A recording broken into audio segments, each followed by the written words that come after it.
Gentlemen, today I got another special guest. I got the one and only Fight God, UFC legend, a legend in the fighting space, in the entrepreneurship space. He came from New York City, Queens, my hometown, and now he's crushing it all over the world. This man manages some of the best fighters in the game.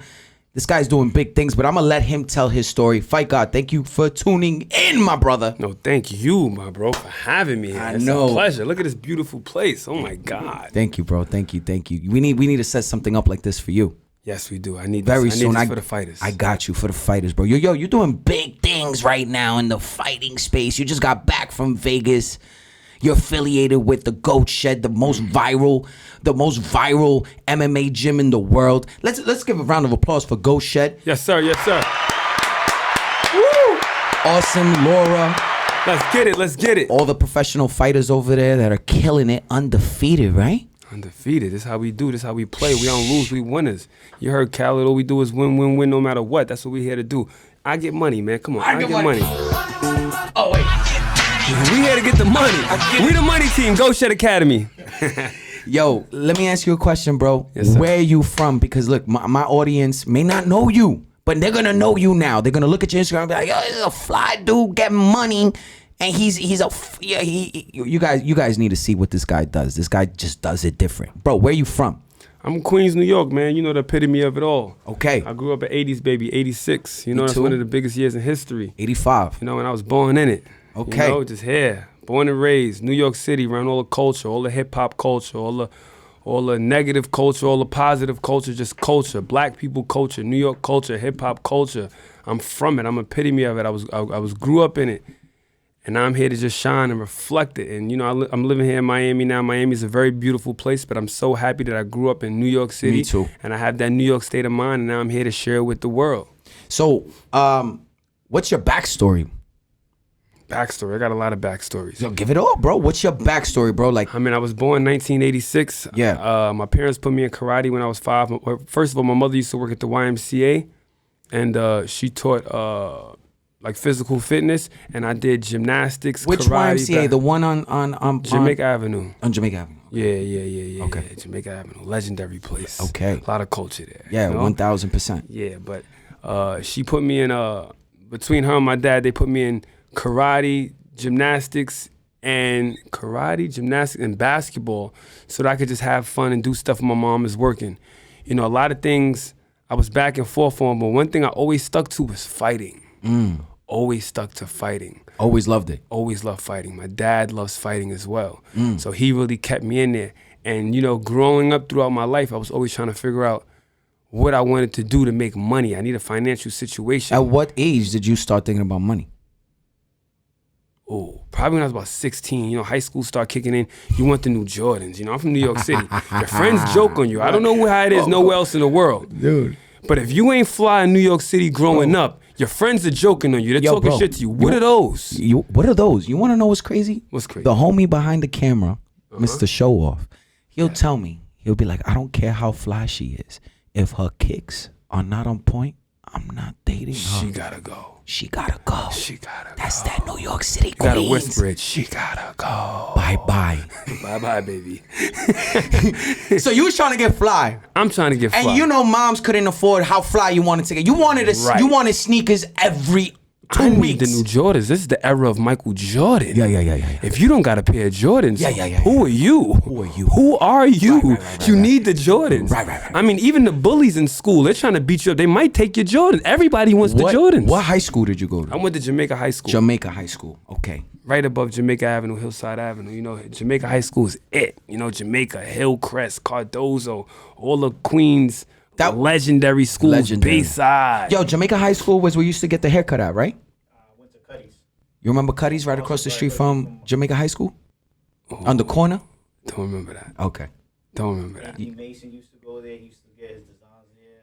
All like a bunch of rappers from the hood. Oh, I didn't know that. Now you put me on. Hey. Maybe there's a part of my era I missed out on. It's okay. No. We're 85. We're 85. We from Woodhaven. Woodhaven. You remember Woodhaven? Woodhaven Boulevard on Jamaica Avenue? I actually went to a karate class over there with a guy named Kareem. His son was fire. Fire. They grew up in Laurelton, but they used to have a karate school in Woodhaven, and they're fire. Oh, dope. So I learned a lot from them too. So your dad was a fighter. Did he go to was he traditional school or he was street?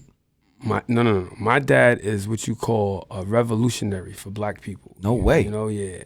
So he grew up like if you ever heard of like Black Panthers, yes, or Nation of Islam, like you know, Farrakhan and stuff. He was involved in that. He was involved in all of that. And those guys were training. Yeah, those guys were training. So what would they train? Everything. Yeah. Everything. There's a guy. They used to do karate. They used to do their own training, combat training, and stuff like that. But he always kept me fighting because, you know, it was rough lifestyle growing up in New York City for a young black man. So he wanted to make sure that I could always defend myself, and I never have a problem doing it. And I never have a problem doing it. So he did a good job. So that was your passion, fighting. Started off in karate. And how long were you doing karate for? Since I was 5 years old. Till what time? I mean, you still do it today, but like practice karate. I know you still practice karate in your sports, but like probably to about 2012 is when I moved to Texas. And no, I'm lying. That's the second time I moved to Texas. I moved to Texas twice. 2008 is the first time I moved to Texas. So I was born in 86, 96, 06. 22 years old is when I stopped karate and started doing mixed martial arts. You're at 22, you started doing mixed martial arts. Yes. From karate. Bam. From karate. Boom. Uh-huh. All right. And when did you get into the bike life, bro? Because you nasty on the bikes. Man, I've been bike life. I grew up bike life. You know, I probably got into bike life when I was like 14, 15. One of my boys, I was always nice on the bicycle. I always know how to do wheelies and stuff like that. Actually, crazy. Endos. Everything. All of that. Did all of that. Bunny hops. Grinding. Never grinded. Pause. Pause. No, that's... grinding is white people. Nothing against white people, but so what do you call that?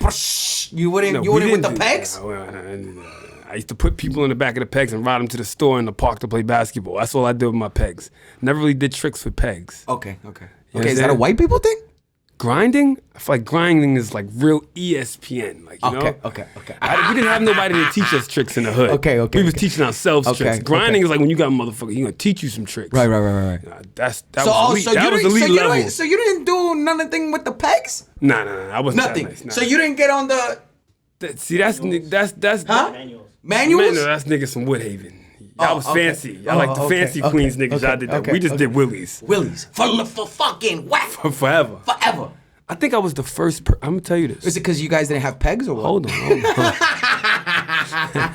I'm gonna tell you this. I think I was the first person to take the front wheel off and do wheelies. I think I was the first person to do that. There's a lot of people doing them now, but honestly, I think I'm the first person to do that. I was always the most daring, non-fearing kid in the world. Were you such a G that you had no brakes to do the wheelies? There's plenty of bikes that had no brakes on. Not because I was a G, because I wasn't fortunate. We used to find bikes and put them together. We call them stompies.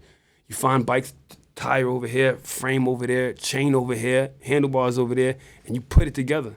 Sometimes the bike don't got brakes. I'm gonna stop it with my shoes. You know? Gangster. Just I love the only grinding I do is my shoes. And you guys would go deep, heavy. Everywhere. We did that a lot. All over Queens. We did that a lot. So fighting and biking. Yes. First. Both dangerous. Both very dangerous. I love dangerous things. As it should be, bro. As it should be. We're men. Risk takers. That's how you succeed. First major success, my friend. Yes. Well, what is it? What was it? My first major success? First major success. Pro fighting. Pro mixed martial arts fighting was my first major success. Because that's where I didn't need anybody. See, this is the story. Tell me the story. Growing up, you get to an age, you start depending less on your parents because you want things maybe they don't want. Maybe they're only going to give you what you need and they give you some of what you want. But growing up, you want everything that you want. And they're not going to give you everything that you want. So now you got to go figure these things out for yourself. So I started getting jobs. I had tons of jobs. What kind of jobs? I started first job, summer youth. I don't know if they have that out here. You know what summer youth is? Yeah, summer youth, of course. Summer youth, summertime, you get a job, cleaning the park. I just needed to do this so I can get Jordans. That's how it all started. After summer youth, I started getting older. When I turned 16, I got my first job at McDonald's, flipping burgers. Where? Ooh, y'all never knew FIGHTGOD flipped burgers. No, I didn't know that, bro. Where? In New York or in Texas? New York City. Wow. Linden Boulevard, Springfield, Linden. That was a crash course. That was a boot camp. That was a boot camp. That's a really. That was a boot camp for life. It set me up for 1,000 life. motherfucking percent. And I'm shining now. Amen. And I couldn't shine today without. Did you just drop a bomb? Oh my God! And the horn. I did. That's nice. I know. But I worked at McDonald's. I worked for DirecTV. I climbed on top of houses, setting up satellites. I did valet parking, Madison Square Garden, World Trade Center. I did all of this stuff. What'd you do at World Trade Center? Park cars, valet parking. Ah, yeah. Yeah, my mother's boyfriend, he was the lead manager of Manhattan for valet parking. So I always That was a good job. Great job. I used to make That was so many cash. tips. He used to put me in the best locations. Dope. Yo, you gotta understand, bro. I was a 17-year-old kid working 3 days, Fridays, Saturdays, and Sundays, and coming to school on Monday with like $600 in my pocket. Lit. Do you know how much money this is in like 2000 and 2001 when you're like 17 years old? This is big money. Totally. This is big money as a kid. Absolutely. You know, so I'm blessed that I grew up like that. But one thing I never took good to was taking orders. Listen to that. Listen to that. Don't give me no orders. I'm a boss. You hear Ross say it? I'm a boss. Oh, truth be told, my friend, the main reason why I got into entrepreneurship because I didn't want to fucking wake up early. Yeah. Straight up. I wake up when I want to wake up. Yeah. Now I wake up early because I figure it out. I want to wake up early for our own good. And I didn't want to take orders anymore. Right. That's why I got into entrepreneurship. Right. That's simple. Right. So then I didn't want to wake up early like you said. Now, because I do it for myself, I don't even want to get no sleep to wake up early because I'm so motivated by what the fuck I'm doing. Hey. I could hardly get any rest because I don't want to miss nothing. Boom. Boom. Talk that shit. You gotta understand. You gotta be passionate. You gotta be passionate. You don't want to miss a fucking second. You don't want to miss a second. But I don't want to get off topic. We can come back to this. We'll go back to that. I didn't want to take orders. I was tired of taking orders. So now I'm trying to figure it out. What can I do? The jobs weren't working. Fitting into the schedule, I got to be there at this time. I got to leave at this time. I'm a cool dude. You know, I got fly clothes. I look good. I'm talented. The girls want me. A girl might want me to come over her crib. I can't because I got to go to work. I don't want to miss the bitch for work. I want the bitch. Right. Do you understand me? I hear you. I want the woman. Loud and clear. And that's just making an example. I'm not just saying I just didn't want to work a job for a woman. I'm just making an example. Not at all. Not if at all. I want to go to the park to play basketball, that's what I want to do at the time that I want to do it. Right. If I want to go to Six Flags, I want to go when I want to do it. You want to live on your terms. Not when I'm able to do it. I don't want to just take a vacation to Florida from New York City when I get vacation time. Right. I should be able to take vacation time whenever the hell I want to take vacation time because this is my life, not my boss's life. You know what I used to hate when I had a job? Yes. That I had to ask permission to use the fucking bathroom. God, that sounds like prison. Bro. It is prison. It's like slavery. Totally. Can I use the bathroom? What are you, 5 years old? Dude, I remember that, bro. That's crazy. We can't live like that. No, absolutely not. So we gotta do our own thing. We gotta get our own money. But yeah. Okay, so you I had worked these the jobs. You were making money. 17, pulling in paper. Did you graduate high school? No. Okay. Hold on. Where it going? I didn't graduate high school. I got my GED. Okay. Keep in mind, my mother's a Harvard graduate. She graduated from Harvard University. Wow. Shout out to your moms. Yes. But she was actually totally understandable that I didn't want to finish high school and wanted to get my GED. And she's has a master's degree in education. So it sounds crazy that she would let me just get a GED, but she understands that the world's changing, the world's evolving, and it is what it is. I mean, high school diploma is not so much the most important thing. It's just that you can think for yourself. I mean, school's to teach you how to think for yourself, but understanding that I already know how to think for myself, I mean, is that really that important? I know how to think. But back to topic. I'm getting these jobs, I can't do it. I can't take the orders. So now I'm trying to figure out my own thing. I'm getting older. At 17, I turn 18, I turn 19. I'm trying to figure out other things. Like now, let's hustle. You know, I get my GED, I go to college. I start doing I started doing party promoting because I'm a cool guy. Mm-hmm. I seen the guys, they're in the room, it's called CCB room in Nassau Community College. I went to Nassau Community College in Long Island, New York. There's a room called the CCB, that's like the lounge that you go to in between classes, or you wait there when you don't have a class, waiting for your next class. Mm-hmm. Everybody's in there talking. All these guys are party promoters, and they're talking about how much money they made. You can make this money without taking orders from somebody else, just doing your own thing. I had to try that. I had to get into that. And that went very good. That went very well, but not consistent. My nose, not consistent. You know, sometimes you can have a good party. Sometimes you can have a bad party. Sometimes the bad party is not a bad party because you promoted it wrong. Sometimes you could promote your heart out and it just, New York City, it just snows this day or it just rains this day, or maybe it's, people don't feel like coming out this night, or maybe there's a bigger party going on around a corner down the street and you flop. So I didn't like that. I like to create consistency. I like to make the most amount of money, putting the least amount of effort. Boom. That's another one. Yeah, that sounds about right. Doesn't mean that I'm not willing to work hard. What I mean when I say the least amount of effort is working hard is effortless if you love it. Mm-hmm. You understand me? So I trained mixed martial arts 6 days a week, 5 hours a day for about 10 years. And I don't consider that putting in effort. It was effortless because I was passionate about it. So I didn't have to force myself to do anything. I loved it so much, I didn't want to miss a day from the gym. I wanted to be there on time. I wanted to be the first guy in and the last guy out. That was effortless because I loved it. You understand? Mm-hmm. So you got to learn to love things. And love is a choice. You don't just happen to love. God doesn't make you love things. You choose to love whatever you decide to love. And I love working for myself, making my own decisions, being my own boss, creating my own income. You know? But So what was your first business? party promoting was my first business. Right.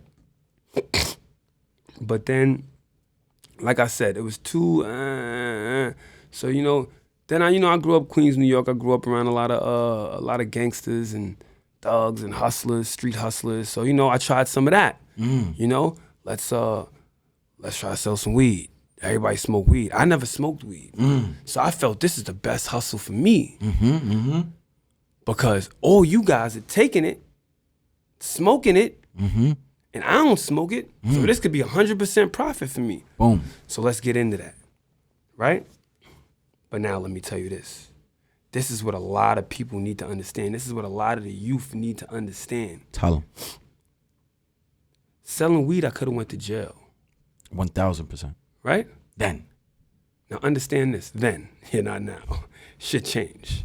But understand this. To call yourself a hustler means that you love money. Right? If you really love money, you're never going to do anything in your life that's going to take you away from the money. Right? If you go to jail, you're no longer around money. So you don't really love money if you're putting yourself in a position to be taken away from the money. Oh, wow. Right? Yes. So real hustlers, we ain't doing nothing illegal. Wow. Because we want to be around the money forever. Forever.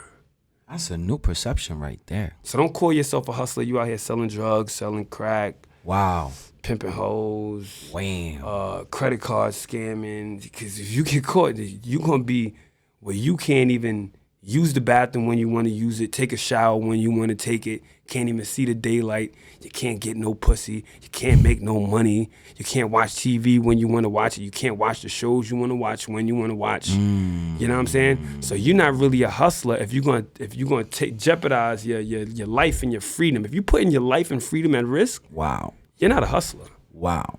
I want to be around this stuff forever. Forever. So I started doing that. I saw the vision. I can't do this. I love it too much to be taken away from this. No. Yo, by the way, I worked, threw parties, sold weed. I'm alright at all that. But this whole time, I could fuck up anybody around me. Oh. Hello. I started realizing this. Wow. Why the fuck I don't just figure out how? Why I don't just figure out how to make money beating people up? I see your knuckles. It looks like you beat somebody up today. I mean, that's life. I'm a fighter. You know, life's a fight. You know? When did you make that transition where you're like, oh shit, I can make this my business? 2012. Okay. 2012 is when I went pro. I said, you know what? People are making money fighting, and I'm good at this. I had amateur fights. Nobody ever beat me. I did jiu-jitsu tournaments. Nobody ever beat me. I'm beating everybody up. There's people making money, and they losing. I'm getting all these wins. I might as well give it a try. Step it up a notch. Go pro. I gotta say, bro, it was very like your confidence must be amazing because you were good at fighting. Yes. You were good at motorcycles, Yes. bike life, and you were good at making money. Yes. That's lethal. I'm good at everything. As a man, you see what I'm saying? I'm good at everything. And that's the small wins. The small wins good. lead to greatness. Right. You have to decide if you want to be good or not. I'm not talking about telling the guy next to you that you want to be good. I'm talking about internally telling yourself every moment of the way, every step of the way, that I want to be the best at what I'm doing. Not what you telling him, what you're telling yourself. You know, what you display to people is going to be a reflection of the communication that you have within yourself. And a lot of people don't understand that. Wow, the world is as you are. Yes. So, what has been the secret for you to be fucking great at everything you do? Fighting, bike life, making money. Ultimately, Yes. just telling myself, if he can do it, I can too. This guy's a human being. He's not a Superman. That's a movie, bro. Superman is a movie. This is not realistic. Batman is movies. These are movies. In reality, we all breathe the same. We all bleed the same. We all have the same senses. You can't do nothing that I can't do. And when you start realizing that and stop idol worshiping people, yo, bro, I don't worship nobody, bro. Yeah. People ask me, who am I a fan of? I'm not a fan of anybody. I'm a fan of myself. You understand this? The moment you're a fan of somebody else, you put them here and you here. Now, why the fuck am I gonna put somebody over me and I'm me? You gotta live with yourself for the rest of your life. You're doing a life sentence with you. Myself. Hello. Where did you get that philosophy, bro? Was it books? Was it self-development? Was your father? Was it your mother? Was it just what was it, bro? Was it church? Was it a mentor? I think it's my dad, bro. Oof. I think it's my dad. My dad showed me how to ride a bicycle. He never gave me training wheels. I think that was the beginning of it. All you kids learned with training wheels. I've been better than you guys since the beginning. What are those? What are those? It all starts from Training wheels? I don't know what training wheels were. Never had training wheels. shit. I fell one time and I made a decision I'm not gonna fall again. Right? So I learned to do things by touching the fire. That's why I'm a risk taker. My dad had me touching the fire since the beginning. I don't care if you fall. Sheesh. Fall. You're gonna make that decision not to fall again. And you're gonna fix it. You're gonna figure it out. But sometimes people baby their children too much. And I can't do that. you know what I'm saying? And then they ain't gonna figure it out. They're just doing what you tell them to do. They never figured anything out for themselves. Us as human beings, we need to learn how to think. You know, I was just reading a book, bro, that the way that we raise our kids and the way that we are raised, and the formula is called human. What do you do with dogs? Or animals? Train 'em? Not train them, but it's called when you fuck. I just had it. Damn, bro. Forget about it. Fuck it. Forget about it. Forget about it. It's in the tip of my tongue. It'll come. Now let me ask you this, bro. So then how did you make that transition from making that decision to going fucking a pro fighter and making money as a pro fighter and going into UFC? What steps did you make? I got a rule of life.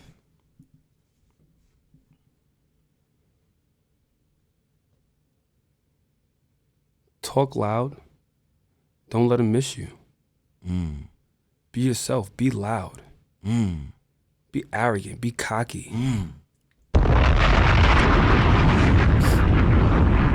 I mean, the greats, they set the blueprint, right? Yeah. Why figure out the blueprint if it's already people that have became great? They set the blueprint for you already. Can you think of many people that are, I'm not talking about amongst the best. I'm talking about, do you know anybody that is the best, the absolute best at anything that's humble? No. Mike Tyson's not humble. No. Floyd Mayweather's not humble. These guys are not humble. Conor. Muhammad Ali wasn't humble. Conor McGregor's not humble. Jake Paul. Not humble. How? You being humble tells 6'9". me that you don't Pause. really, you being humble tells me that you don't really believe in yourself. You're scared of something. Oh, I don't want to talk too loud because maybe I'm wrong. I don't believe it. So why should they believe? No. You Fuck gotta that. believe that shit. Yes. That's up. That's up. I know that's up. That's up. I'm gonna tell you that's up. I'm gonna argue with you. That's up. Yes. You can't tell me that's not up. Yes. That's up. Yes. And even when it ain't up, if I feel like this is up, I'm gonna ride with that 100%. This is up. That's it. You tell me that's not up. We gonna argue it. If I believe that down is up, then today, down is up. You gotta believe whatever you're doing, or why are you doing it? If you don't believe in it 150%, then why are you doing it? Because being successful is not about achieving. Don't let this go over your head. Hit it again. Being successful is not about achieving your goals. Being successful is about overachieving your goals. You're not really successful if you just hit the mark. Anybody can hit a mark. But can you go past your marks? That's where I'm at right now, bro. I gotta. You have to go past your marks, right? Because with successful people, it's never enough. It's never enough. So successful people, billionaires, they'll have a business, whatever, liquor company, whatever. Invest into it. Sell a liquor company later on, made a bunch of money, sell a liquor, $800 million, whatever, right? They're not gonna stop there and say, all right, I made $800 million, I'm just gonna live my life now. No, you know what they're gonna say? What's next? And this is a good segue into the next question I want to give you. What are your major accomplishments, and how did you get there? What are my major things that I've accomplished already? Yes. Well, number one, my major accomplishment is being myself, bro. I ain't gonna lie to you, bro. That's huge. Like the things, like I wanted to sit here and tell you a story about, yeah, man. Because I was gonna get into what everybody else does. I was gonna tell you I did this, I reached this goal, I reached that goal. Honestly, those are not accomplishments to me. The biggest accomplishment is just me being myself. Wow. Saying that I can do whatever the fuck I want to do and just doing it. That's the biggest accomplishment. Being me to the fullest. Not worshiping anybody. Not idolizing anybody. Not listening to anybody besides the people that I choose to listen to. Because I can think for myself. I can make wise, strategic decisions for myself to accomplish the things that I want to accomplish. Bro, I feel it. So that's my accomplishment, just being myself and understanding myself and knowing myself. And just always challenging everything. I challenge everything. Okay. So that's why I'm a fighter, right? On my stomach, I have Fight God. That's my name, Fight God. And it's not about fighting in a cage. That's just one aspect of fighting. Fighting is life. Life is a fight. Some people are fighting to live, and some people are living to fight. I live to fight. I'm going to challenge you at anything. Anything a person does, I think that I can do it better. If you put Michael Jordan in front of me, I might be unrealistic at a time. But if I see him hit 20 out of 20 jump shots, in my mind, I believe that I can hit 21 out of 20 jump shots. Do you understand it? Yeah, now, if I totally. fail, somebody said this. I forgot who it was. They said, fall back. He said, fall back. I never want to fall back. I want to fall forward. You understand? You fall back, you can't even see what you're falling on. I want to fall forward. I want to see what I'm falling on. Do you understand? I'm always going to move forward. If I fail, I'm going to fail giving it all, falling forward. Do you understand me? Totally. 100%, bro. I'm going to give my all at everything, 150%. Or I'm not going to do it. Why do it if I'm just going to give 50%? I can save my energy to do something else. And that's why I'm at in life. So right now, I know that you have successful businesses in another space outside fighting, which is doing really well for you. And then you're also in the fighter management space. Do you want to talk a little bit about that? Absolutely, 100%. What is it that you're doing? Managing fighters, showing them how to be superstars, how to make a whole bunch of motherfucking money, because that's what we do it for. I mean, if you don't, that's what I do it for, right? 50 Cent had a speech. I watch a lot of motivational. Me too. 50 speeches. Cent, bro, was like one of my number one motivators. He's from Queens. He's from where I'm from. So 1000%. it's like, if I'm gonna listen to anybody, I'm gonna listen to him, because coming out of the same circumstances, the same living conditions, for him to make it where he's at, is just, that's fantastic to me. That's beautiful. Yeah. You know? So he said, I rap for money. He said, if you don't want to rap for money, then you might as well put your headphones on and just rap inside of your house. Right? So the guys to the fighters that are fighting, these guys should be fighting for money, to take care of themselves, their families, creating generational wealth down the line, making proper investments. And a lot of them don't know how to do that. And even if you do know how to do it, I mean, how can you become the best fighter in the world to make this phenomenal amount of money if you're paying attention to making money and what you need to invest into? That means you're taking too much of your energy away from fighting. And doing that, you can't become the best fighter. So that's when you need a manager. So that's the void you're feeling, where you see there's been a lot of great, amazing fighters that just are not marketable. That as well. But some of them don't have the time to market themselves. That's what I'm saying. Because they're spending so much time doing what they need to do. Sorry, they And that's are training. marketable. They are marketable. They just don't know how to do How it. to. And this is where you come into the That's picture. what I come into. Because that's what I am. Like, you're not faking the funk. You're pretty much just giving them the blueprint, the shit that's helped you, that got you to where you are, and you're giving them the sauce, and they reap the benefits. What you want to talk about? TV, did it. Billboards, did it. Everything, did it. UFC is the biggest fighting platform in the world. It did a reality TV show. That's insane. Did it. If you look at the views from the show on YouTube, my episodes have the highest views. I did it. We're gonna end this podcast with this. Listen, let's do it. This is a very important question. What is your biggest advice to everyone right now? There's no secrets to success. Hard work, dedication, tons of repetition. Anything can be achieved. Believe in yourself. Don't believe in nobody else. Stop idolizing other people. Idolize yourself. Invest in yourself. I mean, you can never be all that you can be if you're looking up to other people, because you put them before you. You got to put yourself first, you know? And money's printed every day. Why budget it when you could just make more? You could just make more. Yeah. They're printing it. There's tons of it. There's billions. There's trillions. Just figure out how to make more. It's not that hard to make. This is an era where you can literally do your own thing. It hasn't always been like this. So we need to take advantage of this. I mean, you got a podcast.